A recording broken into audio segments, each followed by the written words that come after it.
Hi all, it's me Aki from Ringforth. This is set 17 part 1 and I'd like to discuss the Nordic aliens. And they had a dream of coming out, but nobody else liked their dream. No, but seriously, the Nordic aliens are one of the most noticeable and easily distinguishable group of aliens. And they are probably one of the first to go for the status of aliens instead of humans everywhere. And this will probably result in something along the lines of, I suppose you could call them immigration status or immigrant status for these people everywhere. They aren't really part of society anymore, and they don't want to be. They've withdrawn from almost anything we consider socially normal.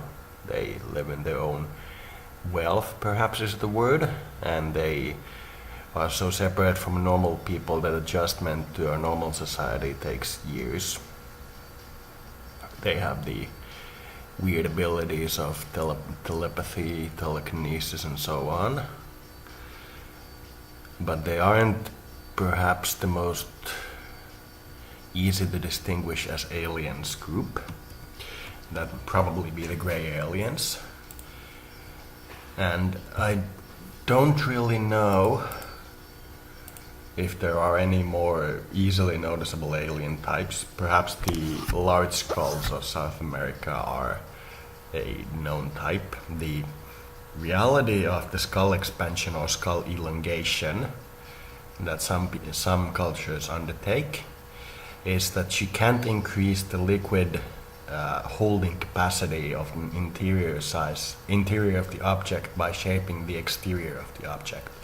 If you have a water bottle or a water balloon that has a liter of water, no matter how much you twist that or try to change that by forcing it into a different shape, you don't increase the mass inside it. You don't increase the liquid volume. Now, some of these skulls are almost twice the size of normal human skulls, and this is one of the greatest mysteries of science in how they managed to make these skulls. Officially, they were done by tying ropes around the heads of babies, but that is what the normals did to try to emulate the ruling class. It isn't how the ruling class itself came about, because they had a liquid capacity in their head significantly larger than normal humans.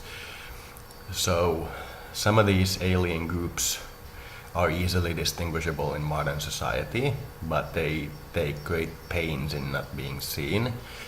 Perhaps the vampire society as aliens is even more noticeable, but I don't perhaps think so. They are well known, but they aren't perhaps as well known as the skull people, the grey people, and the Nordic aliens. But they are very well known. So anyway, these groups of aliens are they are interesting, and they are trying in their own way to get humanity to acknowledge their existence, but thus far we have not liked the idea. We haven't liked the idea of aliens in our midst. We've tried to make all form of life as the Western democracy instead of trying to get them to agree that they are aliens and live their life as aliens would.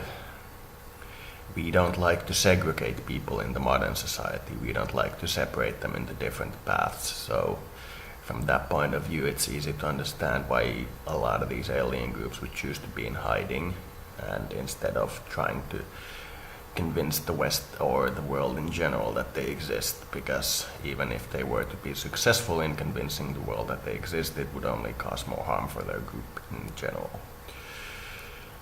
So that's about the size of it. The perhaps best known attempt to make themselves known was the Nordic aliens, but nobody really liked that, and I can't really blame them for it. So that's about all.